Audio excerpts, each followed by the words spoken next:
Halo teman-teman Lingbis dan juga Pak Suyanto. Kami dari kelompok 5, saya Stefanus dan juga Valeria akan membahas terkait dengan kasus Glencore yang mungkin sudah dijelaskan oleh kelompok presentator. Jadi Glencore ini adalah perusahaan perdagangan dan pertambangan komoditas multinasional Inggris yang memiliki kantor pusat itu ada di Swiss. Nah, dan Glencore ini sudah berdiri sejak tahun 1974. Nah, apa sih bisnis ataupun yang diproduksi oleh Glencore? Jadi Glencore ini memiliki sejumlah fasilitas produksi yang ada di seluruh dunia dan juga memasok seperti logam, mineral, minyak mentah, produk minyak, batu bara, gas alam, dan produk pertanian. Nah, akar permasalahan Glencore itu terjadi pada tahun 2013 saat Glencore mau mengambil alih Xstrata. Nah, perusahaan apa sih Xstrata itu? Xstrata itu merupakan perusahaan pertambangan multinasional yang memiliki kantor pusat di Swiss. Nah, Xstrata itu merupakan produsen utamanya batu bara, tembaga nikel, vanadium, dan seng premier, dan juga merupakan produsen ferrokrom terbesar di dunia. Xstrata itu sendiri juga sudah beroperasi di 19 negara yang ada di Afrika, Asia, Australia, Eropa, dan Amerika. Nah, untuk mengambil alih Xstrata ini, Glencore itu memerlukan biaya yang tidak murah. Jadi biaya yang diperlukan oleh Glencore untuk mengakuisisi Xstrata itu sekitar 30 miliar US dollar. Nah, namun pada saat Glencore mau mengakuisisi Xstrata pada tahun 2013, itu terjadi masa yang cukup berat sebetulnya. Karena terjadinya penurunan permintaan global untuk komoditas tersebut. Nah, yang sebelumnya dengan mengakuisisi Xstrata diharapkan dapat menguntungkan Glencore, namun justru sebaliknya, malah menjadikan hutang Glencore ini cukup mengkhawatirkan. Karena apa? Karena Glencore ini tidak mampu untuk melunasi hutang-hutangnya pada saat dia mengakui Xstrata ini, mengambil alih Xstrata ini. Nah, bisa dikatakan bahwa situasi Glencore pada saat mengakuisisi Xstrata ini tuh seperti pengambilan alih di waktu yang tidak tepat. Nah, lalu berdasarkan solusi yang diberikan kelompok presentator, itu ada 3. Yang pertama, menjual sebagian aset yang dimiliki oleh Glencore untuk melunasi hutang. Yang kedua, menerbitkan beberapa saham baru untuk membantu Glencore dalam pelunasan hutang-hutangnya. Dan yang ketiga, melakukan ronsen perusahaan secara keseluruhan. Nah, menanggapi solusi yang diberikan oleh kelompok presentator, kami akan mencoba untuk menanggapi satu persatu. Yang pertama, menjual sebagian aset yang dimiliki oleh Glencore untuk melunasi hutang. Nah, di sini kami menanggapi bahwa jika Glencore itu mau menjual aset untuk melunasi hutangnya, justru Glencore itu harus menjual aset yang produktif. Karena jika menjual aset yang tidak produktif, bisa jadi dijual dengan harga yang rendah ataupun tidak ada yang mau membeli. Di mana justru ini akan merugikan Glencore. Karena jika aset produktif dijual, sedangkan aset yang saat ini tidak produktif itu belum menguntungkan, tentu justru Glencore akan kehilangan pemasukan untuk menutupi kegiatan operasional. Yang justru ini bahkan membahayakan bisnis Glencore itu sendiri. Nah, yang kedua, solusi yang diberikan itu menerbitkan beberapa saham baru untuk membantu Glencore dalam pelunasan hutang-hutangnya. Nah, dari sini, dari case yang kami baca di buku, pada tahun 2015 saham Glencore itu mengalami kejatuhan yang cukup besar, yaitu sebesar 82%. Pada saat seperti ini, sangat tidak mungkin jika Glencore itu mau menerbitkan saham baru, di mana itu tujuannya untuk melunasi hutang-hutangnya.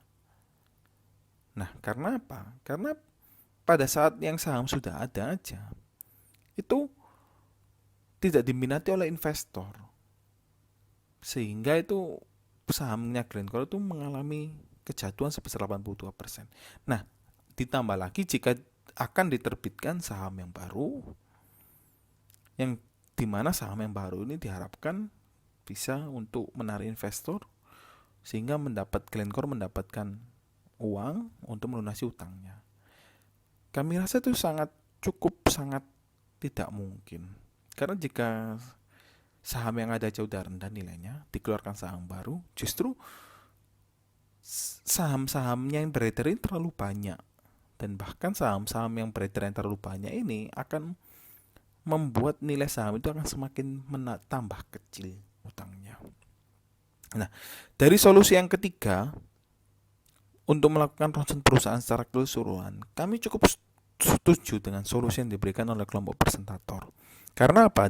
Karena ketika Glencore ini melakukan ronsen perusahaannya, dia melihat kembali mana sih bisnis-bisnis dari Glencore ini yang tidak menguntungkan.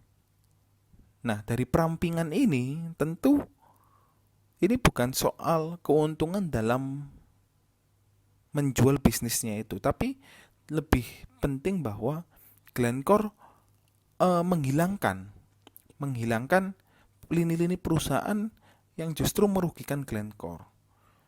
Nah, di sini kami cukup setuju dengan ide yang diberikan oleh kelompok presentator yang mungkin bisa dilakukan Glencore untuk memperpanjang nafas ataupun untuk mengurangi kerugian-kerugian yang akan timbul di kemudian harinya.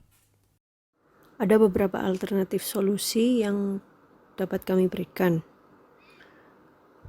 Yang pertama tentang negosiasi. Glencore dapat melakukan negosiasi ulang soal kontrak kerja jangka panjang.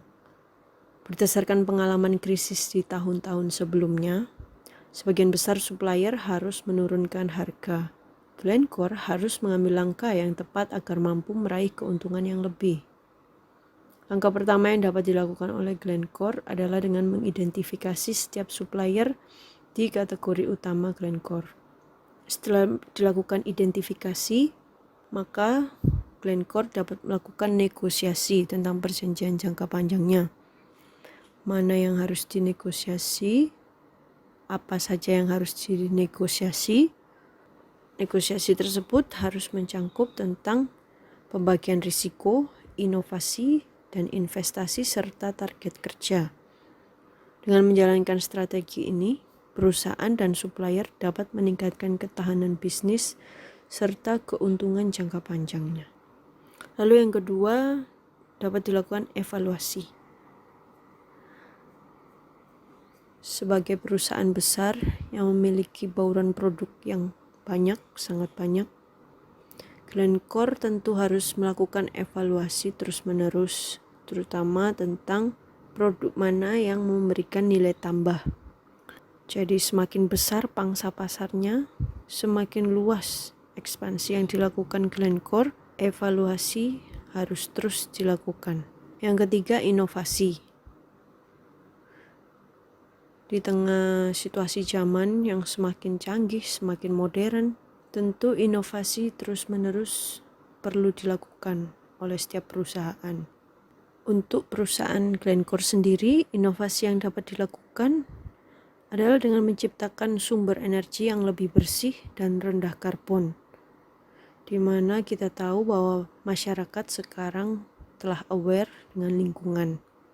Jadi ketika pangsa pasar yang ada saat ini menurun, dengan inovasi ini Glencore dapat menciptakan pangsa pasar yang baru, yakni pangsa pasar yang sadar akan lingkungan. Namun solusi utama menurut kelompok kami yang paling mungkin untuk dilakukan saat ini oleh Glencore adalah dengan melakukan negosiasi. Negosiasi ulang ini akan sangat mungkin untuk dilakukan. Kenapa? Karena Glencore memiliki brand name yang cukup tinggi di mata pasar komoditas, dan Glencore memiliki pangsa pasar yang luas, sehingga pasti banyak pihak yang ingin melakukan kerjasama, dan pihak yang telah melakukan kerjasama tentu tidak keberatan untuk melakukan negosiasi ulang. Yang pasti dalam negosiasi ini harus ditekankan adanya keuntungan kedua belah pihak. Contoh, ketika Glencore ingin memperpanjang term pembayarannya. Ketika permintaan dilakukan, Glencore dapat menawarkan supplier untuk memberikan permintaan yang juga menguntungkan supplier tersebut. Dan ketika Glencore menyetujui, maka win-win solution akan terjadi dan tentu negosiasi dapat dengan mudah dilakukan dan dapat membantu perkembangan bisnis atau ketahanan bisnis dari Glencore. Demikian presentasi kelompok kami. Terima kasih.